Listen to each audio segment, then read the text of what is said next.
Back, of course, it's still Rise and Shine this Monday morning, and there's a lot of conversations we've already had.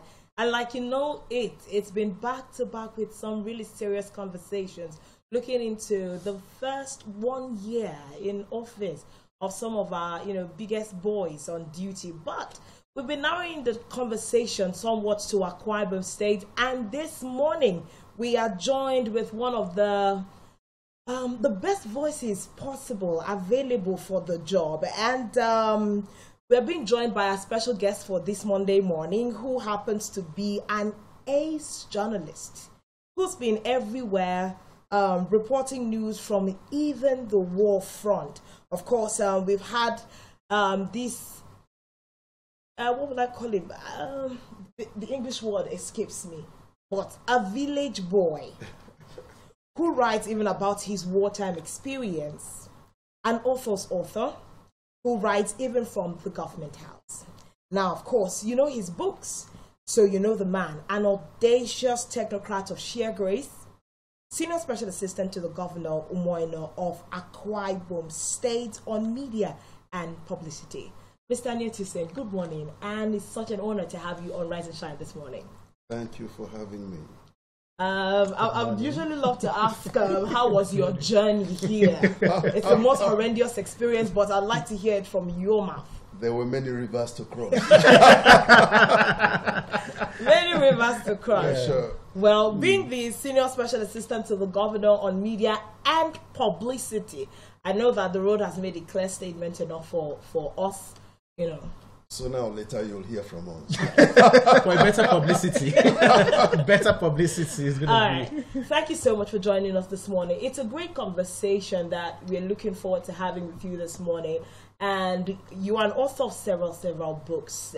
We have Audacious Journalism. Village Boy. And the most recent one, which we'll try to dance around a little bit, is UMO, and It Came to Pass. And It Came to Pass. Yes. That's a book that you have, put together the journey of the governor, since from the, preliminary stages of the elections, when he won it and all of that.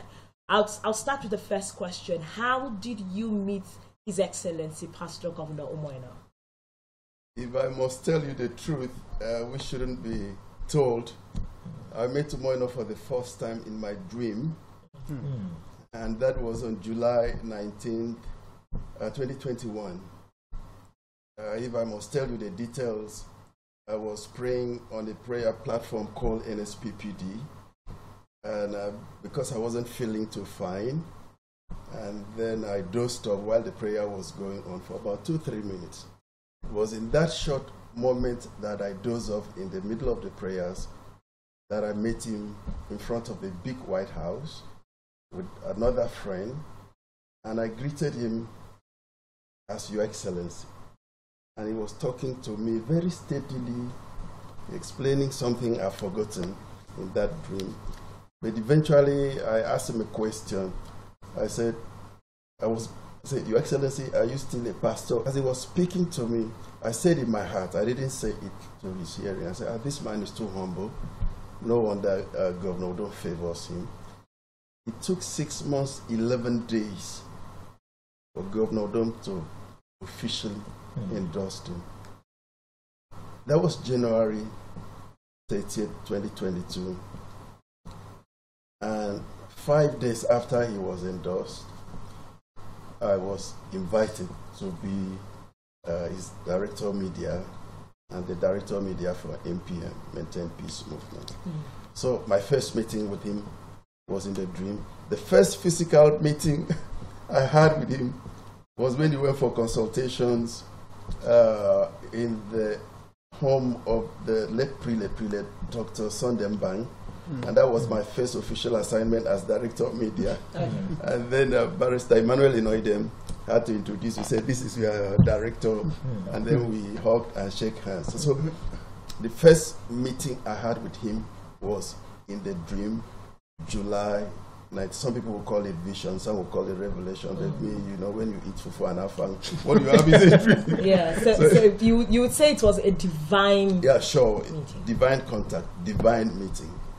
So did that impact on your decision to work with him when, the opportunity The came? truth is, I belong to a group of Christians in the state that have been praying for years that, as the Bible says, our nobles, our governors should come from among us Christians, committed Christians. And so when he was endorsed, it was automatic for me. It was, I owe it as a duty to stand up for any committed Christian in government. Yeah, sure. So, duty, that's one word that is very deep, and I'd like to ask, in our religious practice, for people who are lovers of God, not talking about Christians now who go to church, duty is what differentiates us from the other. So how has it been this first one year in office? 365 days. A lot has happened. How has it been so far? Very hectic, I must tell you. Everybody working with Governor Moino will tell you that it's a big task because his passion and drive is unparalleled. He's a man of details. Of course, everybody has come to terms with the fact that he's a man of passion. Whatever his hand touches to do, he does it with his whole heart. The drive is excessive, so some of us are beginning to limp behind him. So the last 1 year has been quite hectic. That's probably the way to put it. But once the passion is there, once the drive is there, once you know that you are serving Akwa Ibom people and you are serving God too, then you can go to any land. Okay. Yeah, so sure. This is your first time within the government circle, and I'd like to ask from.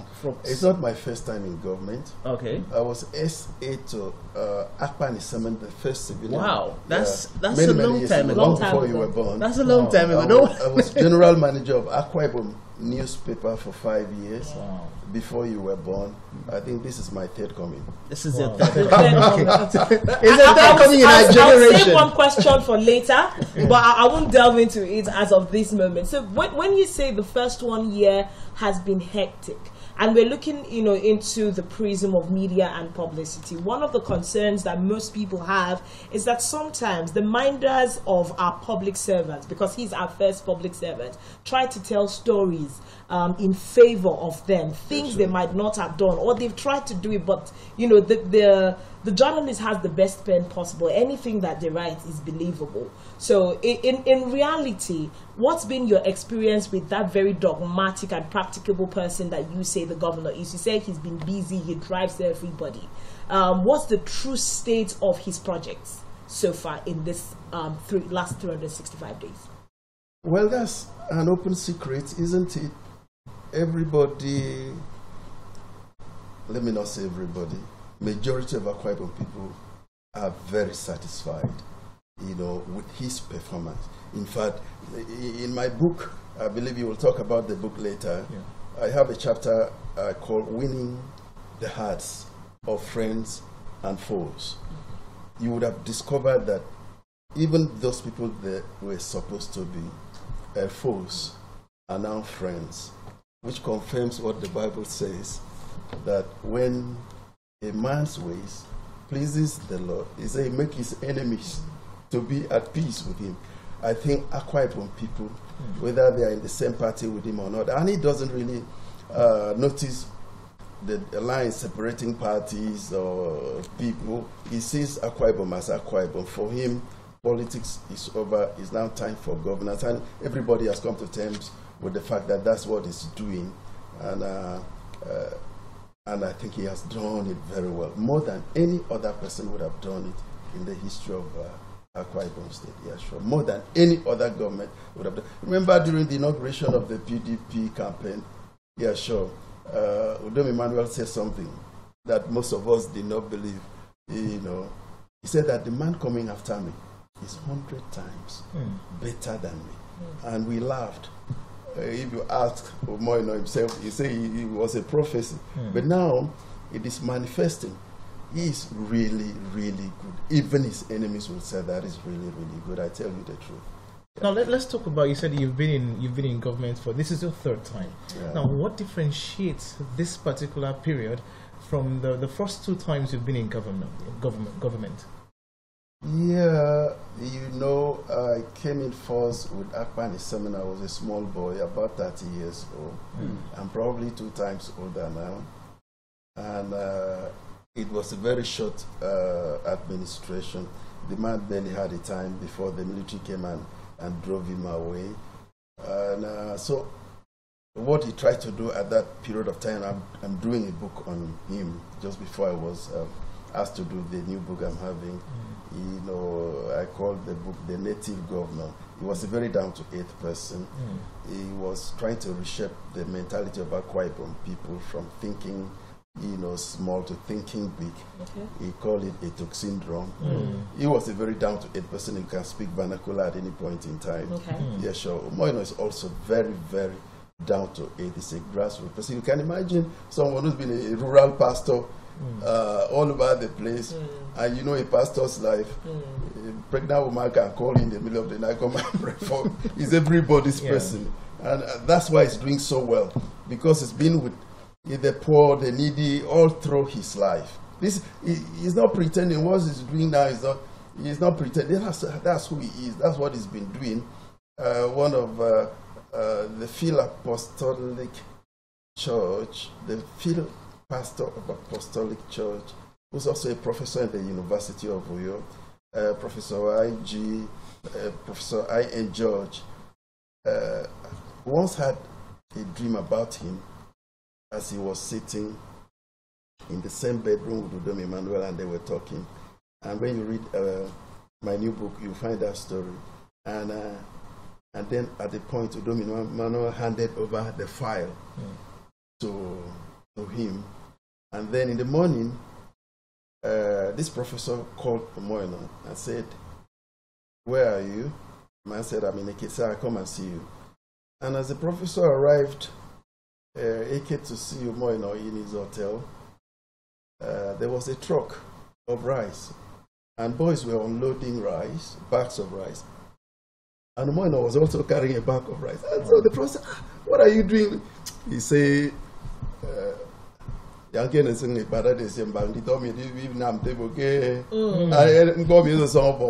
do it so that these boys will not think that they are doing anything special. Is that down to it? Can you imagine carrying bags of rice with your boys? And this is just probably 2 years ago. He was already big in business and so on and so forth. Yeah. Very, very few people will do that. A lot of people believe that there's this rationale or impression that politics and a pastor going into politics, there's always this contradiction because they believe that politicians are not always straightforward. Well, in the scriptures, there's something called king and priest. We are kings and priests rolled into one. And so there is no strict division.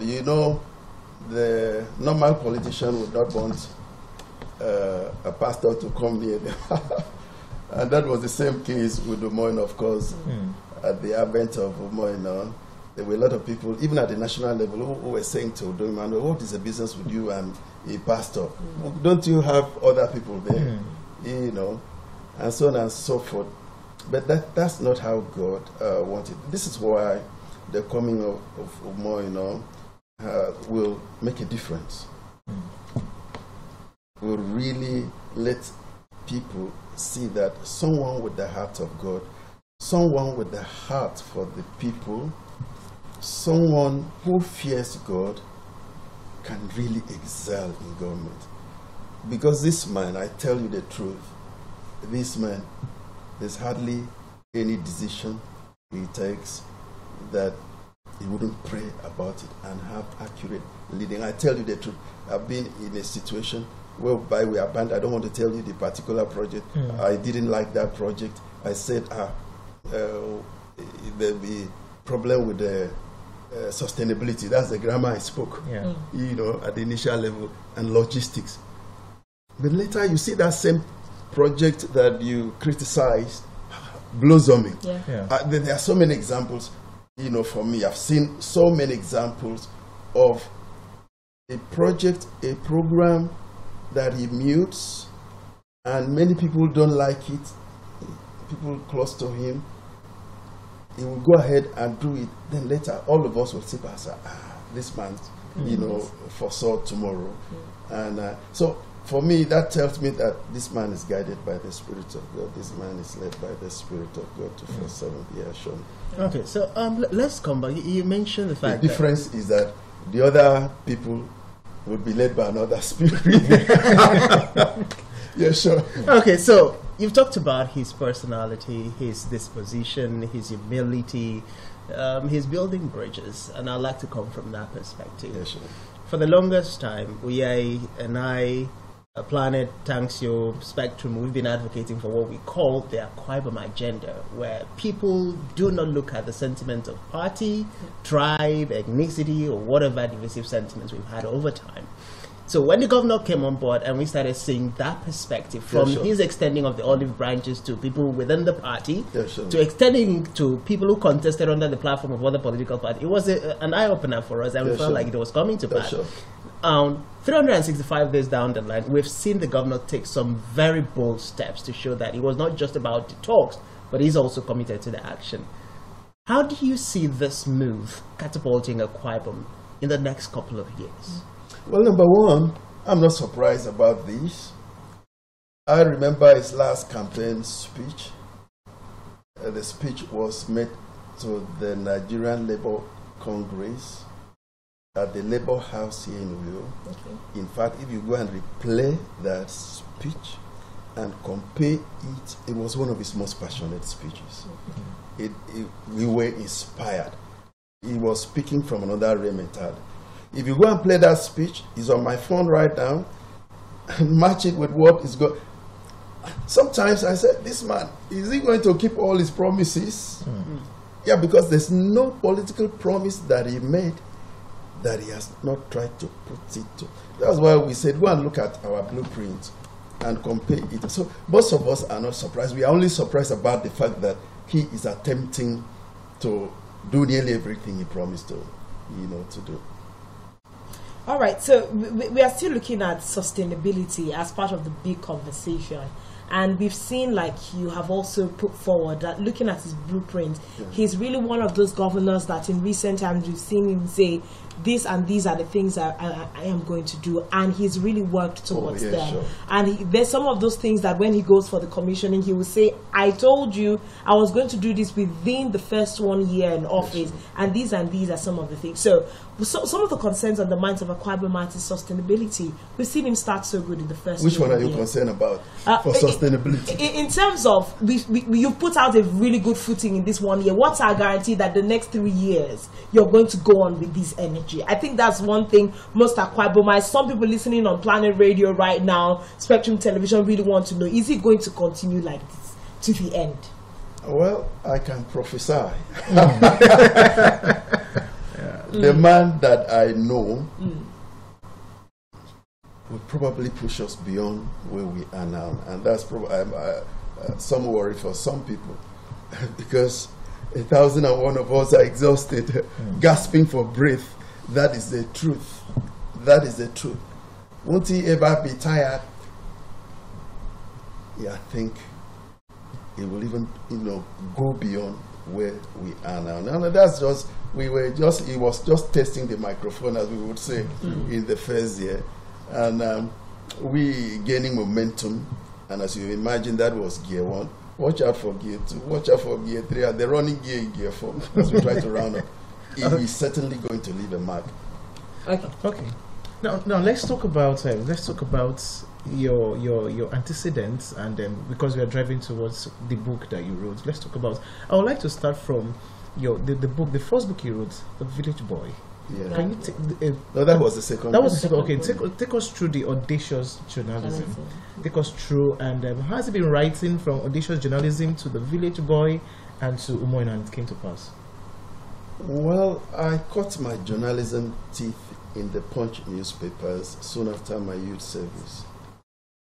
And while I was at the Punch newspapers as a reporter, 4 top Nigerian journalists at that time, 4 topmost, Delegiwa Riku, Dana Kwese, Yakubu Mohammed, all of them, editors in various Nigerian newspapers together, came together and set up a magazine called Newswatch magazine. And I was conscripted, so to speak. I did not apply to work in Newswatch. They headhunted me. They headhunted the best in the country, so to speak, when you read the... And I had the privilege of being an aviation correspondent that's covering all the airports in Nigeria. And from there, I became Durham Barracks correspondent. That's the man that covers the presidency, all the military governments in Nigeria. I was the one reporting Babangida in particular. Yeah, sure. And of course, that will come with a lot of exposure, going everywhere in the country, going everywhere the president goes, and so on and so forth. And then I became the foreign affairs editor, which means I have to be everywhere around the world where there is trouble and something newsworthy. And of course, what was newsworthy most were civil wars in Africa, in Asia, on other places. And I went to most parts of the world covering wars. I covered the Liberian Civil War. We were, 4 Nigerian journalists at that time. 2 of us were killed. I, by the grace of God, escaped with one other guy who was working for the National Concord. His name was Frank Waboise. And my 2 other friends, my very close friends, Chris Imodibe and Taiwo Wotosin, were killed during that same civil war. I covered the Sierra Leone Civil War. I covered the war in Afghanistan, and then ran to live in Pakistan, and so on and so forth. And so, covered many events in Nigeria. So, audacious journalism is all about my adventure in all my bits as a journalist. For me, the definition of what Newswatch magazine was doing. Newswatch magazine was read like a Bible in this country. In fact, on Monday, if you are not, they will have to book a copy. People will be selling photocopies. Photocopies of Newswatch magazine. If you are not early to the newsstand, you wouldn't have. Everybody, they were reading Newswatch like Bible. It was the most revolutionary thing that has ever happened till today, till tomorrow in Nigerian journalism. Of course, it led to the assassination of the editor-in-chief and so on and so forth.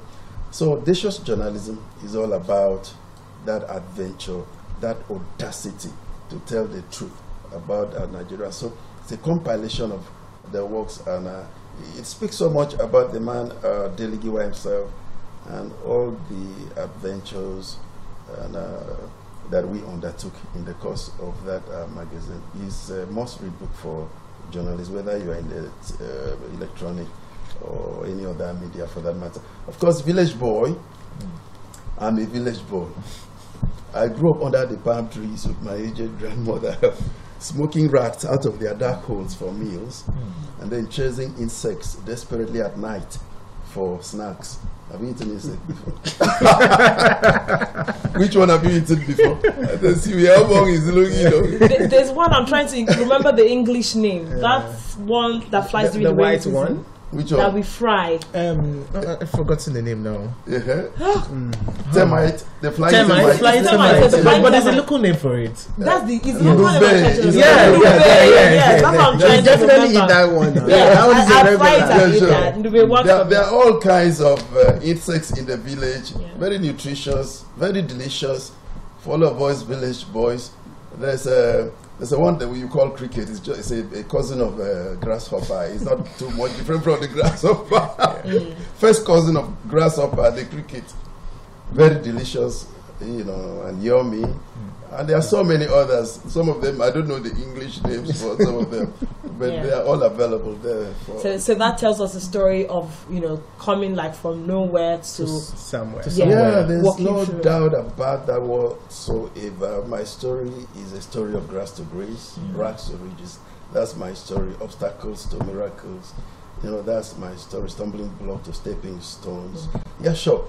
Okay. Because I'm a proper village boy, and I'm very proud of my upbringing as a village boy. In fact, the last chapter of Village Boy is just one sentence. The last chapter, chapter 23. He says, to be raised in poverty is an advantage, never a disadvantage. Yeah, sure. Because these are the inspirations. This is what strengthens you, builds you up, prepare you for. You know, some of our children are what we call jebota. They can hardly do a thing. But when you see us, probably I spent seven weeks writing my new book. 7 weeks and 8 hours, nearly 247. You know, young people like you, fresh, you'll be tired, but we are not. You know, we have a task, just as it was in the village. You see, the trouble with most of you, you were driven to school in your parents' cars, and we were trekking sometimes 5 kilometers as early as 5 a.m. to go and fetch water for our grandmother. You come back and help yourself to go to school, and in the school they are waiting for you to flog you. If you arrive late in the school, you are arriving to even clean the school. Every class has a portion in the school compound to clean, and you have your broom sitting in bushes around, and you helping yourself. You'll be bring palm fronds to make the thatch. Bring basket. We were making basket, making chairs. Even in primary school, with bamboo and the rest of. So we were built to last. That's a lot of questions. Exactly. Now, I'm coming from built to last, and I'm bringing that narrative into governance. You talked about the pace and the speed the governor is using, and the fact that some of the people within the circles are already burned out and might be burned out by the time we get to gear 2, gear 3, and the last gear, which of course will be a lot more stressful because you're talking about balancing the completion of the first 4 years and then what is going to come next. So, how is the perception within the government circle? And I'm asking that question because there are speculations, there are rumors, call it grapevine, that within the government circle, that people are already tired. And because of that, tired of working with the government. Now, some are not just tired, but also acting as agent of destruction or distraction. I'm not aware of that. Okay. Now, this group of persons, regardless of the policy of the governor, are on their own deciding to sabotage. Take, for instance, the food purchase or the food voucher policy. There are aides of the governor who have been alleged to, rather than give that food to people they know are on the social register, they sell it out to people who are not supposed to be beneficiaries, thereby making Akwa Ibom feel like, oh, the governor is not doing anything, and then we get to there are limited reports. Even the governor himself has acknowledged that publicly in a particular ward. And you know, these things are monitored, you know, online. That's what some of those PAs that were involved in those things didn't know. That whatever you're doing is being monitored. There's a central control room, if you like, situation room, where what you are doing is being tracked as far as that is concerned. I think it's just one case of that. It's not something that's endemic. You know, and that has been taken care of. Yeah, sure. Okay, so let's get to the book, and it came to pass. If we get to the book, it would take away a question that's on my mind. Okay, please ask the question. When you're talking to an audacious journalist, you have to do a little compare and contrast. We are living in a new zone and a new day where journalism is concerned. There's a lot of changes. New media came up, and then there is the age of, you know, technology that has even taken away the energy of the mainstream media. But away from all of those practices, I'd like for you to, you know, talk to journalists. You know, I want you to tell us about our present day journalists through the eyes of an elder. How well are we handling the sanctity of our job as opposed to how the journalists of the old did? We have a lot of, you know, ways we are going about our duty. Now, do you look at us sometimes and be like, these boys and these girls? Or, you know, what praiseworthy or corrections do you have? You know, the advent of the social media has been an agony for the old school journalists like me. Yeah, because all the rules of journalism, as you knew, has virtually been broken by the social media. Virtually everybody is a journalist now. Anybody that can pick a pen up, has a phone, can write anything, and that is beyond control. There is some good side about that, but the odd side is frightening for old school reporters like us, that your report have to be verified, screened. You can write the best of stories you think, and your editors look at it and throw it off the window. Say you can go and publish it on the notice board, not in this paper. No. But now anything goes, just anything goes. And there are even people setting up newspapers, and they are not journalists, and they are not employing journalists. Not anybody that has any training, and they just, anything goes. So that's a magony, but it's improving. We are coming to terms with that. Even in other climes in the US and the UK, the social media is still a source of concern and so on and so forth.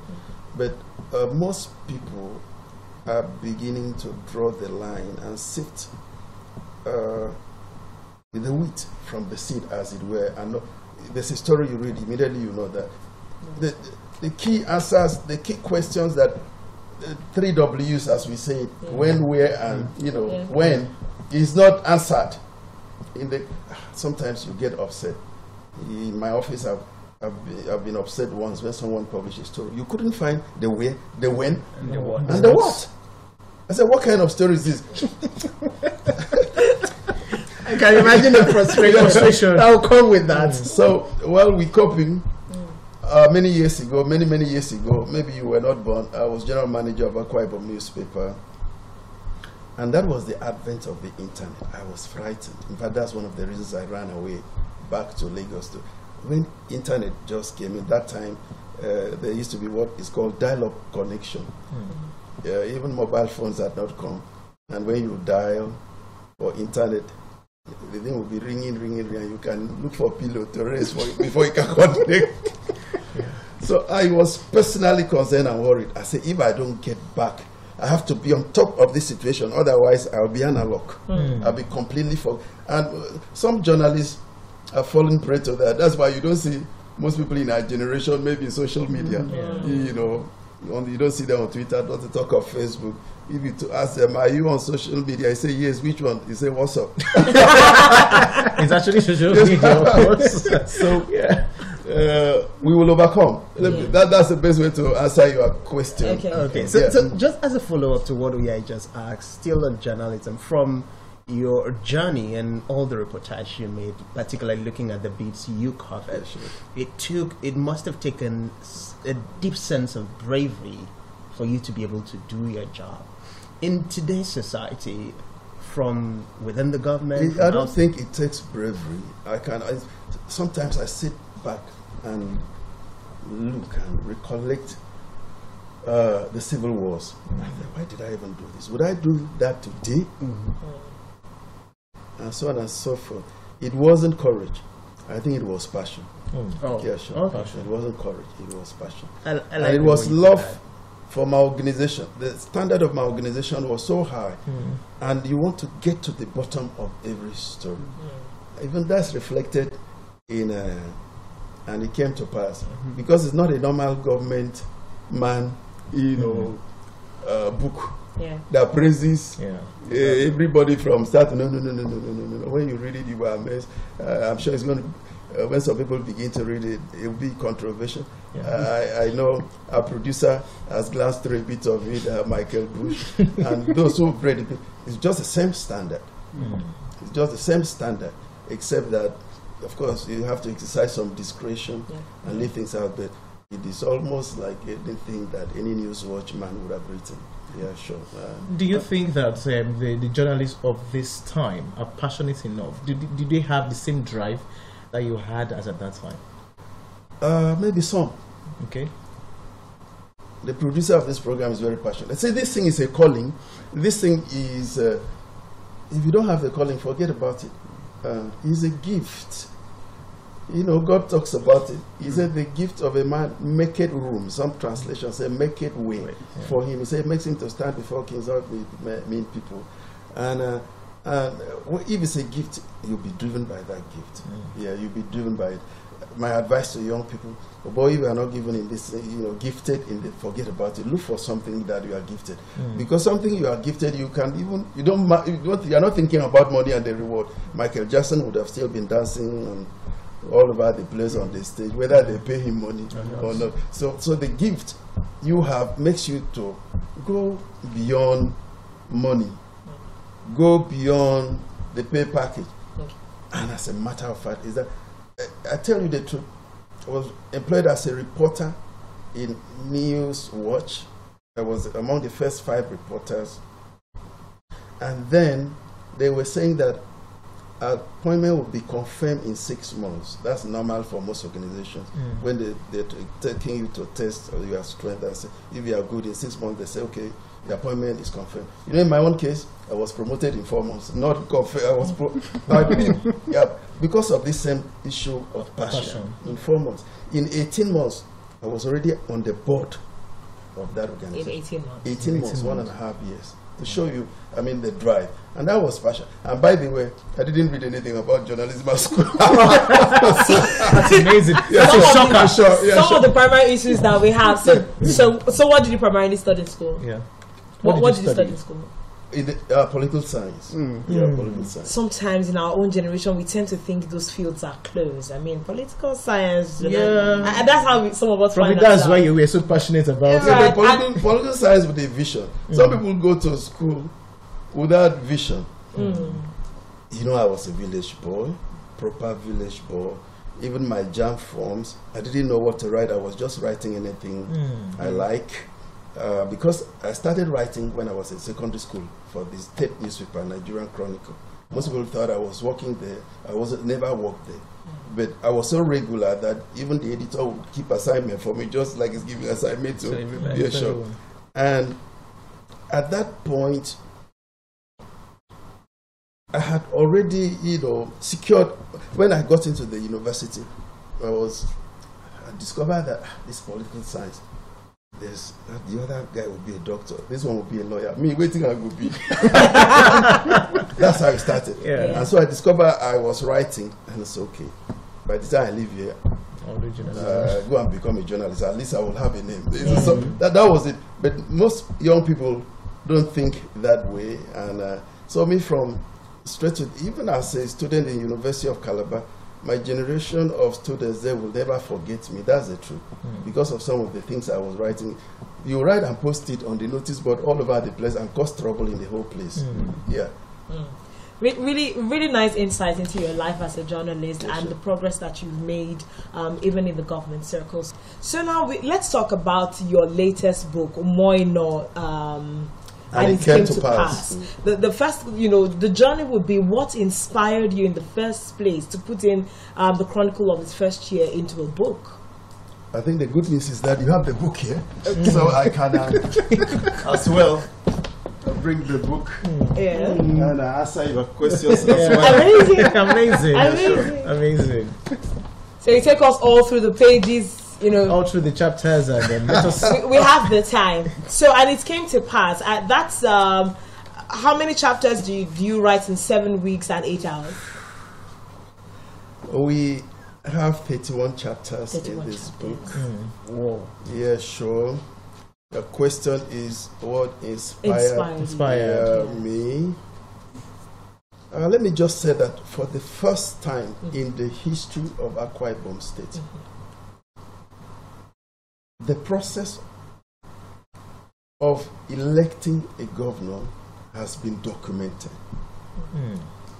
And when you come to terms with that fact, you begin to feel sad about the past processes of electing other governors that were not documented. And you can begin to quantify the loss in terms of historic information for posterity that has not been found. But it's not too late. Some people can still begin to do a research into the past to be able to document the process of electing our governor in this state, maybe this is the first time in this country that has been documented and published within 1 year. And so for me, it was natural. It was natural to begin to think about it. And I have been most inspired by the governor himself. I tell you the truth, the governor loves what I write, and he speaks about it even publicly every time. Oh, you need to read what Anietie has written. And every time he will tell young people, he say, why can't you write like Anietie and stuff like that? And so we began to think about it immediately after he was sworn in. And we went from one title to the other. I remember the first title we muted was See What the Lord Has Done. Sounds like a song. Oh, wow. Yeah, sure. You probably would have had to pay some copyright to Nathaniel Bassey. Yeah. No, it doesn't, but there's so many others See What the Lord Has Done, and so on and so forth. For instance, the phrase, and it came to pass, appears in the Bible 452 times, King James Version. Wow. Yeah. And so you cannot also tell someone that you have the copyright. I think God has the copyright for this one. You stole my title. Sure. God has the copyright for this one. Yeah. And so because the election process itself was so dramatic, so challenging, Absolutely. there is no doubt whatsoever about the fact that Omoino's election has been the most challenging election in the history of Akwa Ibom State. Are you talking about the court cases? 45. 45 is well documented and listed. You know, in these 45 court cases and counting. Wow. And counting. And counting. Yeah, sure, and counting. Because there were still cases in the court when we were sworn in. And of course, we now have immunity, and nobody can take us to court again. Those who went to court after that were clearly told that no, you can Go to court again. Yeah, go to court again. So your basic inspiration now was the governor himself and your passion to preserve history. A passion to preserve history for posterity. I'm always very saddened about the fact that we don't write. One man called me to help him write a book. I said, where's your diary, for instance? I don't want to mention the man's name. The big man, the former governor. We don't even keep records. And so the first thing I asked him, I said, where's your diary? I said, Anietie, I didn't keep a diary. I said, okay, you should have. It is important. Every American president, even reporter in the White House, keeps a diary of what happens. Because this diary will help you to write. In my own case, what has really helped me was that I kept a diary of what was going on. Yeah, there was no day I wasn't recording things that were going on, and I did it to add a flesh and then turn it into a book. You most likely would sit in that position for the next 8 years. Now, you painted something very important. Yeah. You have carved a window for this history to be written. After 8 years, another person is going to sit on that seat. How do we preserve in the Office of Media and Publicity that we make sure that this continues beyond your time in that capacity? I am sure it will continue after now. I am sure this book is going to provoke even more books. You know, there are books all over the world that are responses to other books. Okay. Yeah. Because this is the election process from my point of view. Yeah. It might not be the point of view of another writer. Someone else might write his point of view. But I think it's going to be like the synoptic gospel. You know, synoptic gospel. Matthew, Mark, Luke, and John. Yeah. All of them are reporting Jesus. But they reported him from their own perspective. For instance, Luke was a medical doctor, and he recorded more than any other writer on the healing ministry of Jesus. So these things are based on our perspective, what we see.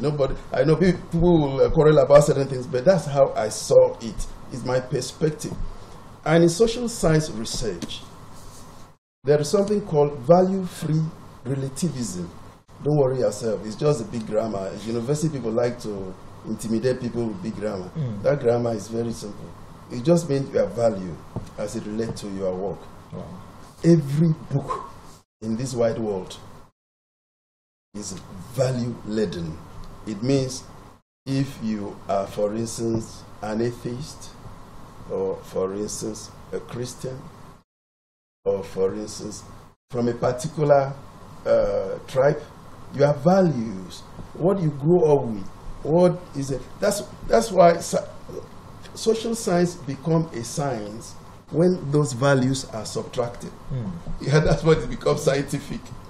Yeah, so in any social science book, you're required to state your values, your background, so that by the time we subtract your background, whether you are the son to the man you are writing about, we will know that, okay, you are just praising your father. Now let's talk about the book. Yep. The book has 31 chapters. Yep. And how 31 chapters and 319 pages. Yeah. How were you able to come about each chapter? I mean, in a short period of 365 days. By inspiration. Yeah, you know, you brood over some of these things. Writing is like building this beautiful place. Yeah, sure. A good writing is like any good building. Okay? And there's got to be a design, a plan, a layout. What do I want to say? What do I want to say? And how am I going to say it?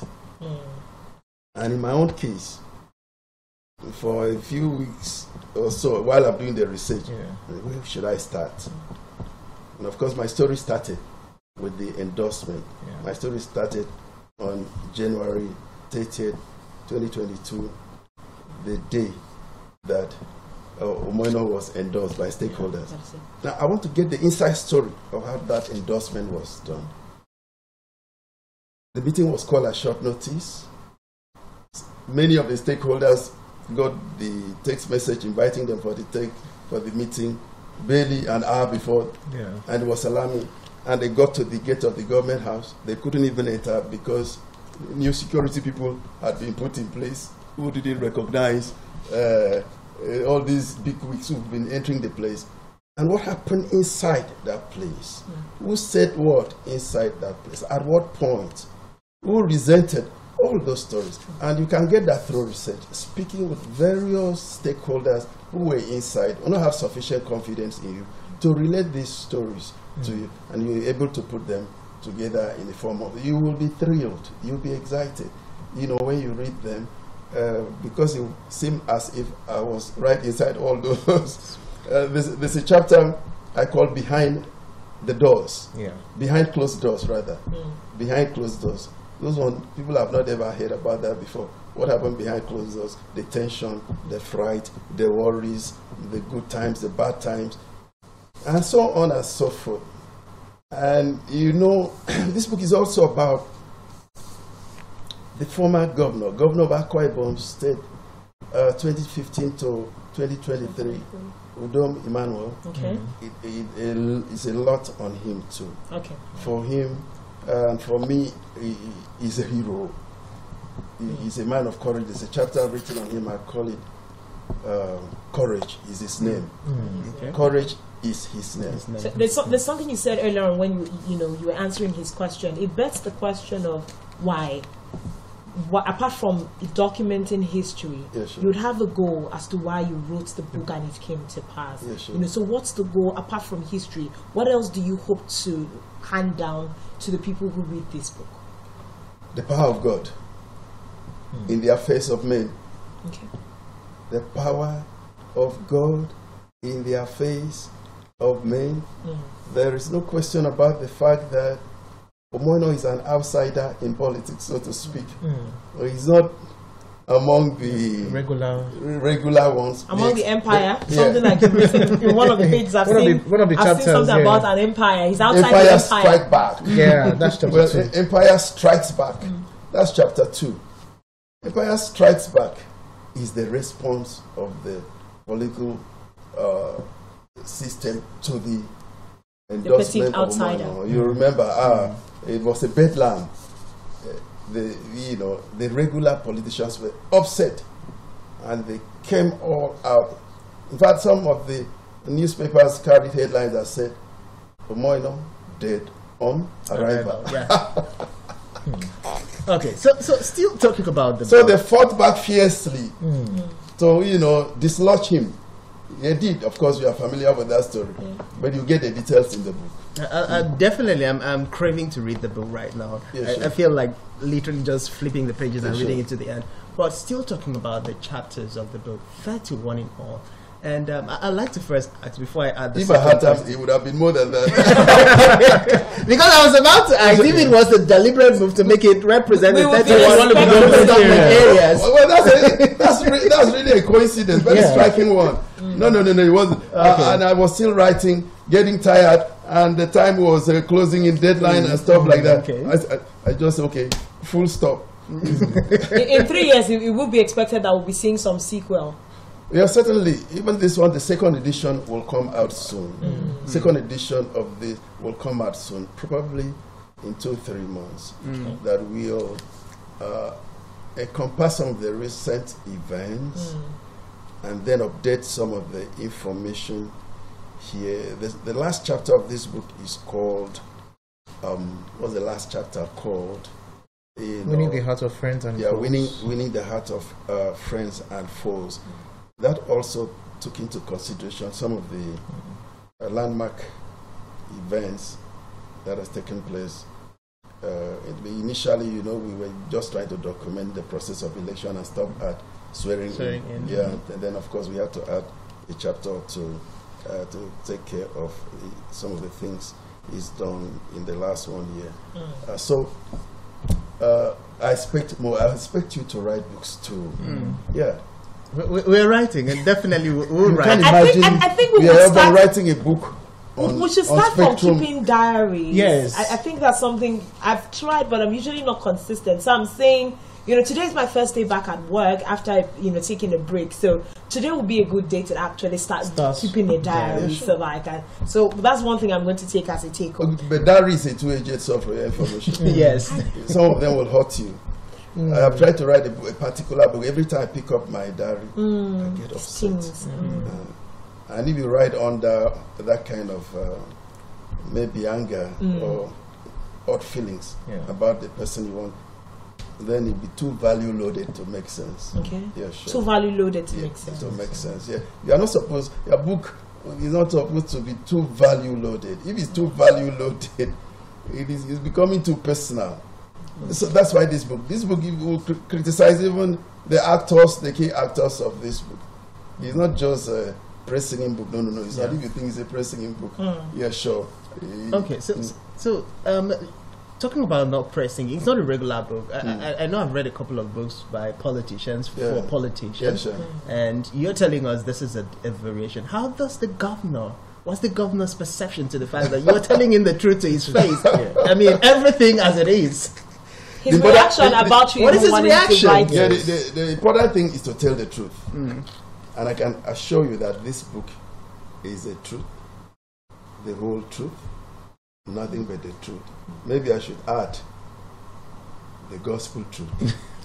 Was that at any point that the governor said, you correct this, don't put this? Or don't put this, Or, was it like an influence? I must be honest enough to say yes. Because he wanted to read at least a bit of it. And there is a chapter that I name names. And what they did. And he said, Oh, you were shaking tables and it was don't do this. I'm just starting. And so those names were Had to be explained. I was upset. I was combatant most of the time. And thank God he appreciated my propensities as a journalist. Because if I have to be a journalist, a good journalist, a true journalist, an American, kind of journalist, you say it as it is. And you're inviting other people to say their versions. You can let someone even write about how the other parties, reacted. Went about their elections. Yeah, went about their elections, and when you put all of that together, you have a proper. See, Akwa Ibom State, or what used to be called Ibibio people, which comprise Ibibio, Anang, Toron, name them, as far back as 1938. sent 7 of their sons on scholarship overseas, UK, America, and they all came back and flourished in various areas. But only one of them left behind a book that has given us a clue of that period. Wow. And that was Udodoma in a book called The History of Ibibio. You know, otherwise we wouldn't have anything. Present generation wouldn't have anything. I have a piece of book. It's photocopied for me. I had read it before. It is a diary of a man called Samuel Beale. Samuel Beale is a man, a missionary who brought Kwaibo Church to Okwa Ibom, to Nigeria. And this man was copiously keeping his diary. And after his death, they turned that his diary into a book. And I will see my village. I see the names of my people in Etina, and people you really, their children and grandchildren, great-grandchildren. You see the story of Eket's people. You see the story of Ibn people, how they treated him, whether they treated him well, or if there's a particular community that tied him around a tree, you know, and put one insect, and the thing was stinging them, and so on and so forth. And he was documenting all those travels. There were no roads set between Eket and Etina. That is an express, beautiful road done by Emmanuel now. And they used to go by those rivers. And the man was going by Keno. And all those things. You see a picture of who your people were at that time. As far as Nkek, a place in near Bak, all those villages, stories of those people, how they ate, how they dressed, what they do, how they responded to the new religion that came to play. So I'm saying this to say that there's need to write. The white man that came distorted history, and of course their history about us and about the rest of Africa was also value loaded. It was written from the point of view of a white man. Thank God television houses like this, you know, sprouting like mushrooms all over. We now even have a big African television on DSTV that's telling African story. But if you leave the white man to continue to tell your story, they will tell it as they like. You know, Okay, they look down on you, they deride you. I'm looking at a chapter here, something that is usually a matter of concern. During the campaigns of Governor Umoino, one of the slogans that was peddled is the fact that PDP is a religion in Akwa Ibom State. And at that time, this is something that other political parties used to say, oh, PDP is a religion, but, you know, we are going to push, you know, that religion off and bring us another political practice. I'm seeing a chapter in the book that says, here are the prophets. Now, I have a particular concern with that chapter. I haven't read it, but there's several religious perspectives. You're a curious girl. You know, there's several perspectives to religion and governance in Akwa Ibom State. We've had the rise and fall of several, you know, religious names with regards to the Hilltop Mansion. Inside this chapter, what is to be expected, and what has been the relationship of Pastor Governor Umoino and the clergymen and women of the state? Okay, the chapter on Here Are the Prophets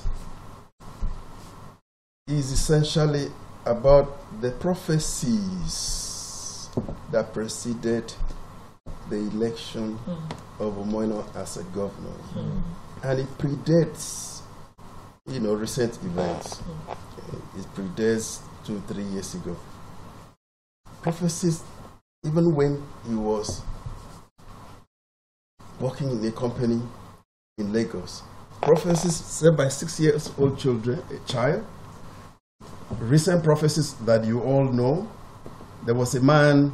So what I did in that chapter is I started by talking about an Akwa Ibom man who was a reggae musician in the 80s, Peter Sidotong, who asked the question, where are the prophets? It was a hit reggae track in Nigeria. And I explore prophecies generally. And then I look at all those prophets that said Umoino will not win. And I look at those that say Umoino will win. The rest, you can go and read about. So that brings us to the next question.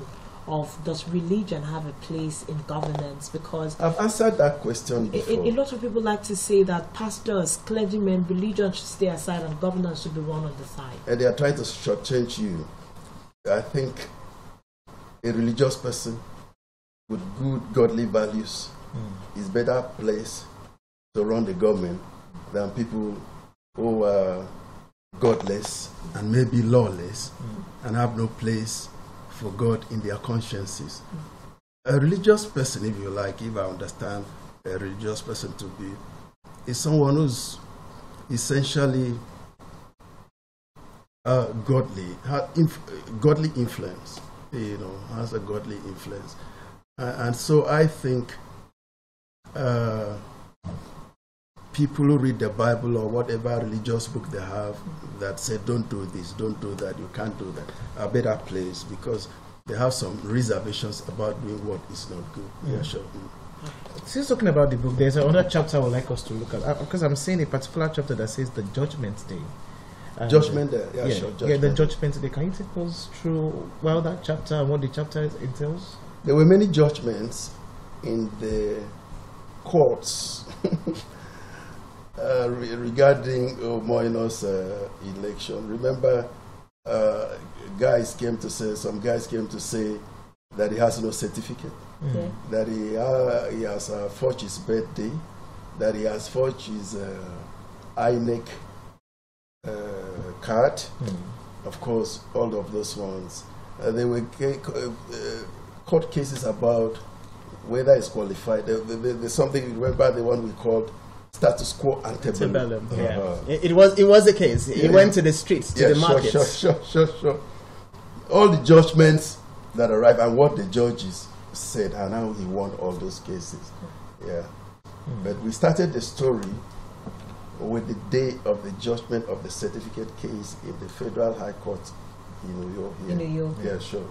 Something we've seen the governor personify in coming into office is presents himself as a man who is in touch with the people. So we've seen him get on the streets with everyday, persons, play football. There was a time he went to the police barracks and interacted with the children there. Now, how has his personality been seen in the work he has done so far? The kind of projects he chooses. You told us earlier. There is a chapter that I call Governor Unusual,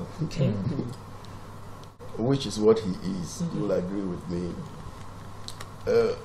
Stopping by the roadside to see, women selling, pears, corn, fruits.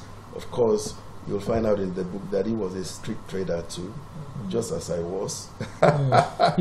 Yeah, he was a street trader. I was hawking things for the mother in Lagos, soft drinks and things, and so that reminds those set of people, the poor people. One day we were coming from the airport when he stopped to buy some corn from them, and then next door where those women were selling things, the burial was going on. There were 2 caskets there outside where some church people surrounded it. And from buying the fruit, he said, "What's going on there? Let's go and see." And then we got to know that it's a wife and a husband that were being buried, and that was very touching for him. He sent for money, gave to the only child that was left behind by the deceased. And as we took off on the convoy, it's around the village, one village around here. As we took off from that place, racing back to Uyo, my phone rang. And it was the governor. And I picked. He says, "I'm about to make a Itian Baro." He said, "Men did all the detail." Yeah. And I had to break out of the convoy and went out, did the detail, discovered it was an only child. That girl now is doing very well in her business because we equipped. We set her up. She had already had some training in dressmaking. We set her a well-equipped shop in town.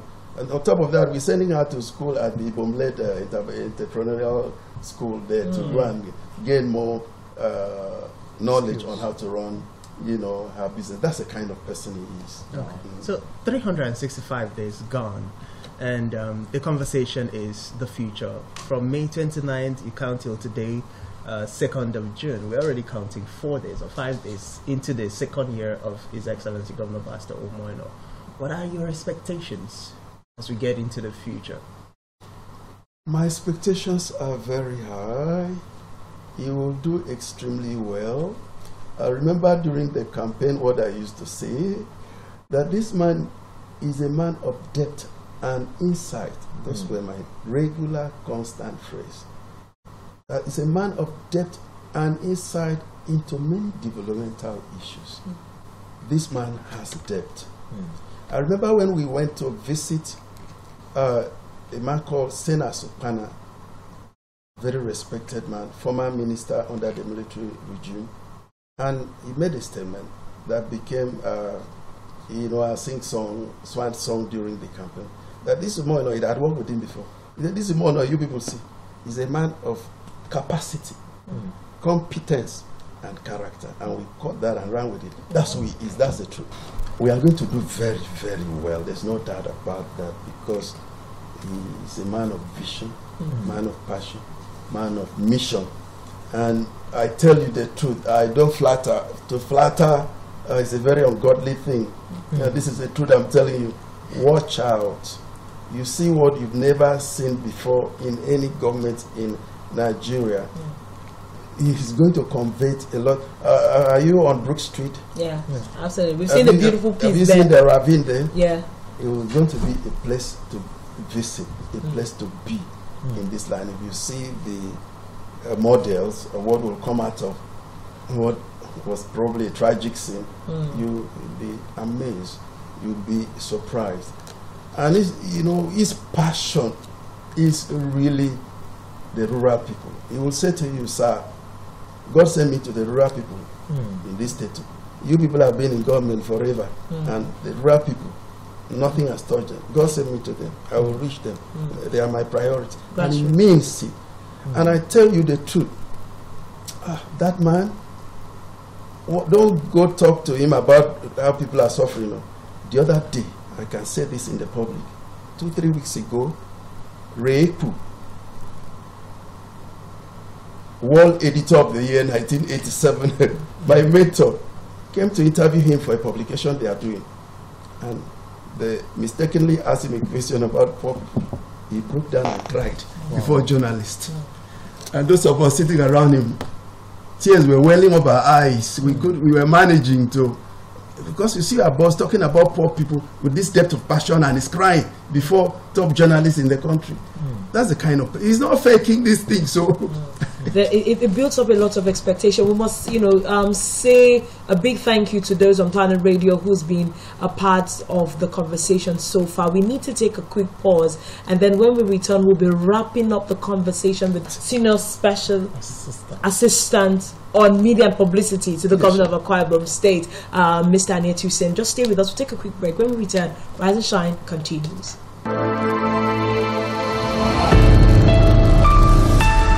Rise and shine.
Rise and shine.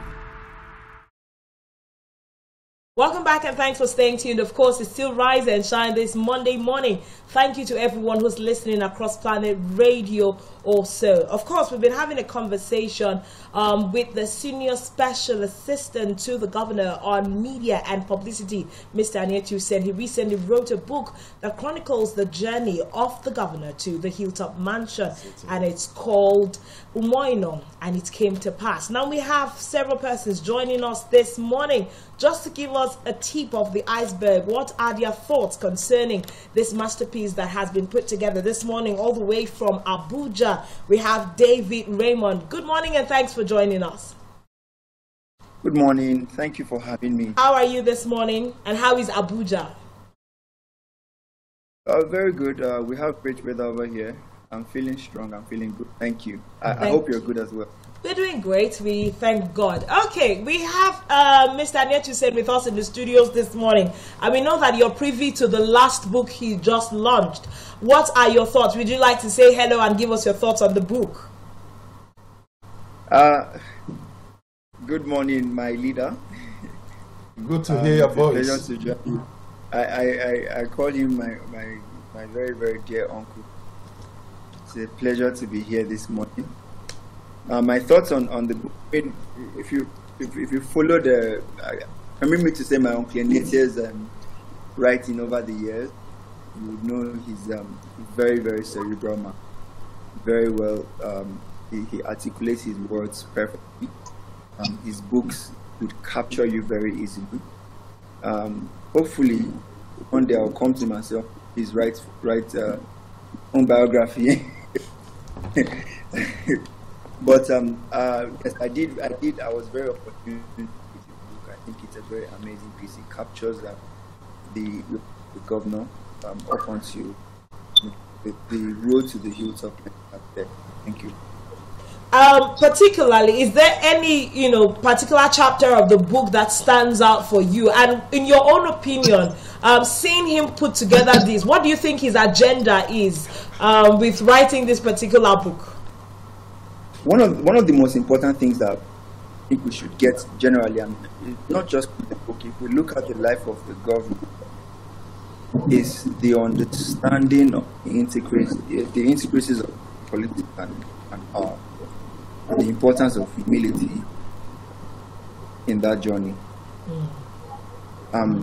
It's something that most people who aspire for political peace or any sort of leadership should be able to encompass, should be able to know, and should be able to acknowledge the existence. You have to look at your beginnings. You have to look at your life experience. You have to let all those things shape and humble you and humble your views towards leadership. Okay, David, just before we let you go, is there a question you would like to ask to our guest this morning? I don't know if it's I wouldn't call it a question, but more like a call to action. And I really appreciate everything that has been done.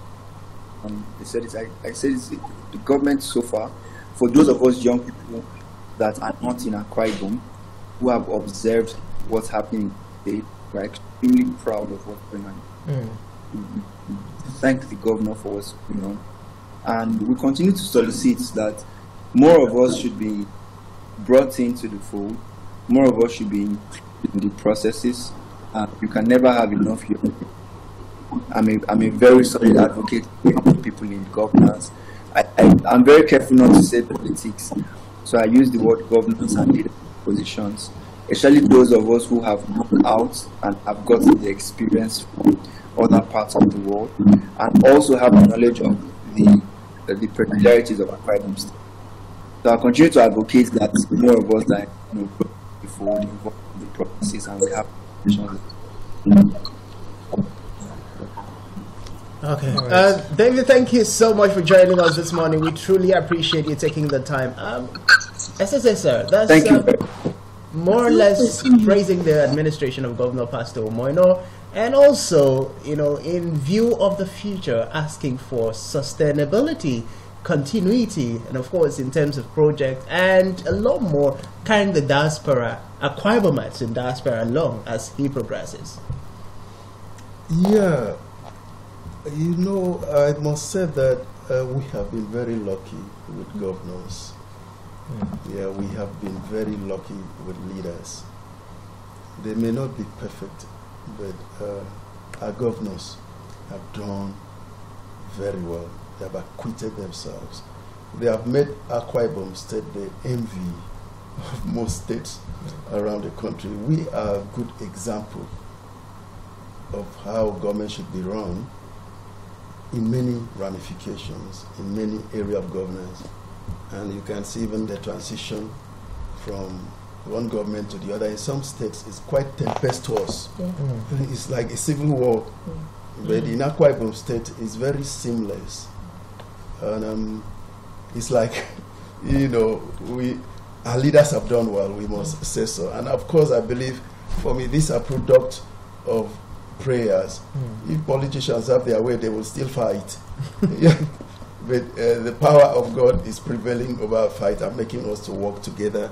You see the, you know, unity, harmony between even APC and PDP. It's as if it's a, you know, we belong to the same. So everybody's focused on making Akwa Ibom great, rather than, you know, focus on politics at the moment. Still building up. I know that we have people listening on Planet Radio this morning, and one of the questions that will be birthed in the minds of the people, the SSA just said that in other climes, in other states, we have very tempestuous, you know, transitions into other governments. And in Akwa Ibom, it wasn't as tempestuous. I know some people will be pushing their nose and pushing their mouth, you know, hearing that. One of the questions will now be for people to have a better view into the journey of UMO into office. They'll be wondering, where can we get the book to read? Is it accessible to everyday Akwa Ibomites, or just, you know, for the elites to have? Yeah, the books are available on most bookshops in Akwa Ibom, in Lagos, and Abuja. The company that publishes the book is an international company and has branches in all these big cities. And they're the same company that publish. We even online for diasporans, Amazon.com. So those of us who like to read ebooks. Yeah, sure. Not even ebooks. On Amazon, you will have a hard copy too, not just because they have the authority to reprint it anywhere in the world. It's like Village Board. I've seen Japanese edition. I've seen various other editions, you know, online, and so on and so forth. So we have access to actually get the book to read, because I believe that it gives us a better understanding of our journey as a people. Yeah, sure. There's still so many people that until the end of his tenure comes, they won't think he was the best man for the job, although we have him turn some enemies into friends. But there's still some people who won't, and I think this book is a good presentation for us to embrace as a people. But we're just taking reviews from some of the people who have had access to Mr. Anietu's work over the years, who appreciated his investment in the world of journalism, and his third coming, like he said, in the governmental space. But it's been a great conversation with you this morning, a very great eye-opener, especially into the perspective of us having to appreciate history as a people. It looks like the next generation would have a lot of history lost, but we do hope that we have, you know, some of us that can wake up to your wake-up call. Well, just before we let you go, speak to Akwa Ibomites. Your parting shots. My parting shots? All of us should be focused on working hard for the state and for the people. Make sure you make some contributions, positive contributions to the future greatness of this state. I'm doing a book that says at the age of greatness. Akwa Ibom is at the age of greatness, and all hands must be on deck at this time. Some people are very good at destroying things rather than building things. And if I were you, an Akwa Ibom man, Akwa Ibom woman, I'd be looking forward and focusing on what I can do to make Akwa Ibom very great. That's a lot. That's a lot to talk about in one morning, on a Monday morning.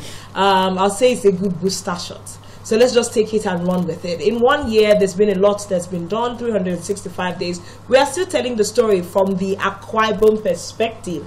Especially, we spoke to David this morning, who said, thank you for, showing what's happening back home, especially for those in the diaspora. Thank you so much for being a part of the conversation this morning. There will be no better way to, tell the story of who we are as a great people. Thank you so much, Senior Special Assistant to the Governor on Media and Publicity. Thank you very much to all of you. It's all my right. pleasure. I think this is where we're going to call it a wrap for this particular segment, and a wrap for everything. Ime? Yeah, I mean, it's been. I would even ask you, what did you learn? What did I learn? What are you taking home? I'm sure I learned a whole lot. I learned the part that it's very, very key and it's very paramount. It's imperative that we document our history.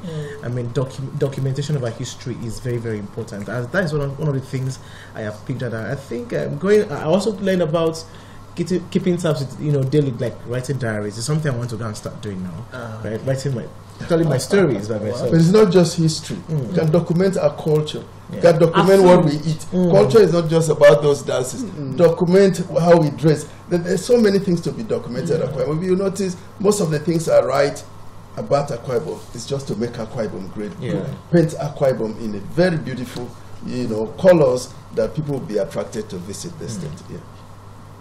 Well, of course, the Senior Special Assistant to the Governor has done a whole lot, and this is where we draw the curtains. I personally keep a jotter, I keep a journal, and I am so happy that I have to be a lot more consistent with that. But consistency is the key word. Is the key word. I have to be a lot more consistent. Today we had to allow Yairo. She came back with a fresh energy. Oh my God! My God! I would have loved to ask. What is the feeling like? No, don't worry. Keep that for another day. We are done for today. Thank you. Meet me in my house if you want to know more about it. This is all we can take for today. Thank you so much for being a part of Rise and Shine. And let's say bye-bye. We'll see you tomorrow on Tuesday. Yeah, bye. Okay, now I actually appreciate this loop better. You Rise and Shine Saturday. Now, that takes me to the